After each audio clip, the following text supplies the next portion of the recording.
Hi అండి. నేను మీకు ఇవాళ దీని గురించి చెప్దాం అనుకుంటున్నాను. ఇది అనిపిస్తుందా? మిషన్, చిన్న మిషన్ ఇంత వేస్ట్ అండి.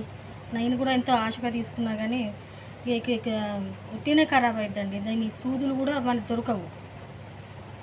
ఎందుకంటే ఇక నాలాగా ఎవరు మోసపోకూడదని చెప్దాం అనుకుంటున్నాండి. ఈ చిన్న మిషన్ తీసుకొని ఎవరు నాలాగా లాస్ కావద్దు. అర్థమైంది కదండి. అందుకనే ఇంకోసారి తీసుకోకండి. అది మీకు నాకైతే దీని గురించి ఎక్కువ తెలియదు. మీకు ఎవరికైనా తెలుసుంటే మాత్రం దీని గురించి రిపేర్ చేసుకోగలము అది అనుకుంటే మాత్రం తీసుకోండి. నాకు ఆల్రెడీ ఒకసారి నేను యూట్యూబ్లో చూసి రిపేర్ చేసుకున్నా. అయినా కూడా మళ్ళీ ప్రాబ్లం వచ్చింది. సూది సరిగా కుట్ట రావట్లేదు. చాలా ఇబ్బంది ఉందండి. ఎంతో ఇష్టంగా తీసుకున్నా కానీ వేస్ట్ అండి. ఇంకో